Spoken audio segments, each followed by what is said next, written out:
It all started in the 1970s, a slow, steady shadow sliding across America's highways, a predator who learned to vanish into the margins. For decades, he hunted people the rest of society too often ignored. Sex workers, people living on the edges, women whose disappearances rarely sparked the media storm that wealthier victims did. His name eventually was SamuelLittle. By the time he was finally stopped, he would admit to almost 100 murders. Investigators would validate dozens of them. But the story isn't just about one man's violence. It's a case study in how bias, jurisdictional fragmentation, forensic limits, and simple human blind spots can let a serial killer slip through the cracks for decades. This script is a careful walk through that history. The crimes, the evidence, the missed chances, the breakthrough, and the wrenching aftermath. I'll move chronologically where it helps the story, but I'll also pause to analyze, because the SamuelLittle saga is both a timeline of atrocities and a living lesson for law enforcement, communities, and anyone who wants to understand how violence becomes invisible. SamuelLittle's early life reads, in places, like a catalog of risk factors. Born in 1940, he grew up amid poverty, abandonment, and instability. His mother struggled with addiction and was incarcerated at times. His father's identity and involvement were murky. As a child, he experienced neglect and trauma. As an adolescent, he got into trouble with theft and petty crimes and cycled through juvenile institutions and later prisons. Those early years aren't an excuse for what he would do. They're context. Psychologists study such trajectories not to excuse, but to map how a combination of personal history, opportunity, and choice produces violence. From the 1970s onward, Little embarked on a life of long-distance movement. He was transient by inclination and by necessity. No fixed home, odd jobs, and periods of homelessness. That mobility became a weapon. If a crime occurred in one county or state, witnesses or records would rarely tie it to a pattern that crossed lines. Little's chosen victims, often working on the margins, were likewise mobile and frequently vulnerable to stigma. Those two facts, his own mobility and his victims' precarious social positions, created the perfect storm for evasion. We must say plainly, SamuelLittle was not a one-night aberration. The pattern that later emerged showed repeated behavior and a chilling consistency. He sought out people who were less likely to be vigorously investigated, who had complicated personal histories, and who were able to be isolated. Understanding these selection criteria is key to why he remained undetected for so long. Across the 1970s, 80s, and 90s, bodies and missing person reports accumulated in cities from Miami to Los Angeles to Las Vegas. Often these cases were labeled unsolved, attributed to overdose, exposure, or natural causes when the cause was ambiguous and the victim lacked social power. Where homicide was suspected, the local police might have little in the way of physical evidence. No reliable witnesses, no forensic traces, and crucially, no cross-jurisdictional system that could quickly connect seemingly isolated incidents. The victims' profiles had common elements. Many were women engaged in sex work or struggling with addiction, frequently in their 20s to 40s. Their deaths were commonly violent. Many victims were strangled, and personal items and money were taken from some of them. But because such crimes were tragically frequent in certain contexts, each death was sometimes read as an isolated tragedy rather than as a potential strand of a wider fabric. In many offices and newsrooms, people said, "Another one," and the momentum to link cases sputtered. Here's an important analytic point. Serial offenders who target marginalized people exploit a structural invisibility. When the victims are dismissed, when lines of inquiry are narrow and constrained by stigma, The pattern slips beneath institutional radar. For decades, that's exactly what happened. Fast forward to 2012. SamuelLittle, by then an aging man with decades of convictions and arrests on his record, was taken into custody in Kentucky on a drug-related matter. Routine, almost banal aspects of policing played a crucial role. Officers took a DNA sample upon arrest, as is common practice in many jurisdictions. That DNA was uploaded to national databases. The match that followed, linking Little's DNA to cold case evidence from Los Angeles, was what finally glued several unsolved homicides back to a single individual. It's worth pausing on the ethics and mechanics here. DNA databases weren't invented yesterday. They are, in many ways, the great connective tissue of modern criminal investigations. Yet the key point is this: it took decades for the science to be applied in a way that could reveal what had been hiding in plain sight. Little's arrest was not the result of a spectacular sting operation, not the product of investigative genius in the old Hollywood sense. It was the result of persistence, of routine policy, collecting DNA, and of technology catching up with a pattern. The first substantive charges based on those matches led to trials in California. Prosecutors worked to assemble the best possible cases, DNA evidence, witness testimony were available, and pattern of behavior arguments. Little initially denied responsibility, as many defendants do, but the accumulating forensic and circumstantial evidence closed the net. In 2014, after a multi-county prosecution effort, SamuelLittle was convicted in California and received life sentences without parole. For many victims and surviving family members, that conviction felt like delayed justice, but by no means the whole story. The most consequential development came later. Between 2018 and 2019, investigators began to receive and verify confessions from Little that were extraordinary in scale. He told detailed stories about dozens more killings, identifying locations, methods, and sometimes names or distinguishing details only the killer could know. The FBI and local agencies set up teams to test these confessions, corroborating them with missing person reports, forensic evidence where it existed, and independent records. Little eventually admitted to 93 murders across multiple states over several decades. From an evidentiary perspective, confessions are complicated. They can be unreliable if taken at face value, especially from someone seeking attention. But in Little's case, investigators found an unusual pattern of verifiable detail. He described physical marks, specific geography, and unique behavioral elements that matched unsolved cases.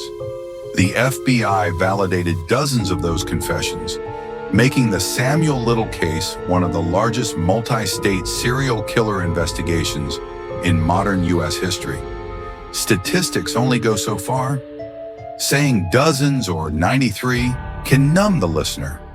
Names and lives pierce through numbness. The victims were mothers, sisters, friends, people with histories, hopes, and messy real lives. Many had been failed repeatedly by social systems. Poverty, unstable housing, addiction, and prior victimization made them vulnerable. Some families waited years for news. Some never received answers. The criminal justice system's slow recognition of their deaths is itself a form of secondary harm. When a missing person becomes a statistic that nobody deeply investigates, the message sent to families is devastating. One of the strongest critiques that emerges from the Little case is that society's valuation of victims is uneven, and those inequalities shape which crimes receive attention, resources, and ultimately, investigative energy. There are multiple lessons for policing and for society. 1. Cross-jurisdictional coordination matters. Little's mobility meant he often crossed county and state lines. Fragmented record-keeping and siloed investigations allowed patterns to dissipate. Better national platforms for missing person records, easier data sharing, and integrated task forces can close that gap. 2. Forensic persistence pays. DNA technology matured over decades. Where old cases preserve biological evidence, new genetic methods and database cross-checks could now yield matches. Preserving crime scene evidence, even when a case grows cold, is an investment that can change lives, even decades later. Third, victim bias must be confronted. Law enforcement agencies and media cultures need deliberate countermeasures against victim blaming and against giving less credence to marginalized lives. Advocacy for the visibility of missing people, regardless of lifestyle, is not charity, it's public safety. 4. Confession corroboration protocols are essential. Little confessed to many acts that could not all be independently verified. That required a precise, methodical approach. Recording his accounts, cross-referencing with missing person databases, and using any available physical evidence or witness statements to corroborate specifics. The model established by the FBI, rigorous verification of confessions, should be standard. 5. Continuous review of cold cases. Agencies that periodically review cold cases with fresh eyes and new technology create the possibility of closure much more often than agencies that pile old files away. I'll keep this section clinical. What we can say with reasonable certainty, SamuelLittle exhibited hallmarks of an organized mobile offender whose crimes reflected both opportunism and a dark predilection for control. He sought victims in vulnerable positions, isolated them, and used methods that left fewer traceable forensic markers in some cases. His long criminal career showed both adaptability and a chilling preference.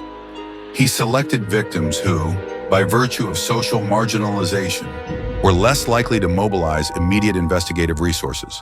Psychiatrists and criminal profilers might point to 3 interacting factors: early trauma and attachment disruptions. Childhood neglect and institutional experiences can influence emotional development and impulse control. Again, not excuse, but risk factor. Skill and evasion. Little's many arrests for minor crimes did not translate into identification for homicides. That suggests he knew how to present himself and how to live without creating the kinds of digital or relational traces that would tie him to murders. A cognitive ability to recall detail. Investigators repeatedly noted his vivid memory for specifics, dates, locations, descriptions, even many years later. This cognitive trait both bolstered the credibility of many of his confessions and served his own narratives. It's critical to avoid simplistic conclusions. Not every person with a traumatic childhood becomes violent. Not every person who is transient commits violent crimes. But in forensic analysis, the intersection of individual history, opportunity structures, and social neglect can help explain how predators like Little operated. We must list failures plainly because lessons are worthless unless we acknowledge the mistakes. Local closures based on assumption. Several deaths were at times labeled as overdoses or accidental, and so homicide investigations were not pursued aggressively. That initial framing can be definitive. Evidence decays, memories fade, and opportunities to gather witnesses are lost. Public stigma and media neglect. The press often pays more attention to missing people with resources or social prominence. That unequal coverage can shape public pressure and resource allocation. Insufficient coordinated databases in the past. Before widespread data integration, linking cases across jurisdictions was a laborious process of matching paper files. That frictions allowed patterns to be missed. These failures are not abstract. Each represented lost chances to interrupt a killing spree. After Little's confessions, law enforcement agencies worked to notify next of kin, to match confessions to missing person reports, and to give families as much explanation as possible. For some, the confirmation that a loved one's disappearance was part of a larger pattern brought relief. For others, it reopened wounds. There was no universal closure. A legal conviction does not erase grief. But several families were finally able to mark graves, hold funerals, or at least know the truth. The legal strategy the investigators used in later cases is worth noting. Because Little was already serving life terms, some prosecutors negotiated to forego the death penalty in exchange for full cooperation, including confessions and assistance in locating victims' remains. That is a controversial but practical choice. Prosecutorial resources and victims' need for answers often weigh heavily in such decisions. Even with dozens of confessions validated, the case remains a reminder that many victims' stories are still incomplete. Some remains have never been found. Some bodies were never recovered. The investigative teams continue to work through files, to use improved DNA techniques, and to publish composites based on Little's descriptions, a public invitation for tips. There is another nonlinear legacy. The Little case has fueled policy shifts. Agencies are more likely to preserve cold case evidence, to cross-reference missing person databases, and to coordinate multi-state task forces. Nonprofit organizations that advocate for missing people have used the case to push for equitable attention to all missing person reports, not only those with media-friendly backstories. If we strip away the forensic details and sit with the human reality, the most painful lesson of the SamuelLittle saga is ethical. Whose lives do we value enough to fight for? The pattern of missed attention to sex workers and marginalized women is not unique to this case. Around the country and the world, violence against people on the margins is often minimized, then only later recognized when the weight of evidence becomes impossible to deny. Addressing that moral failing requires structural change.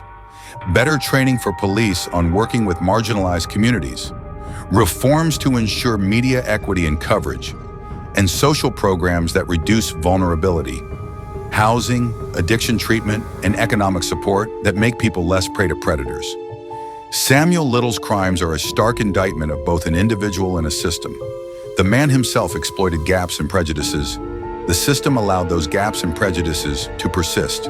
The fortunate or patient arrival of DNA evidence and dogged investigators eventually produced accountability.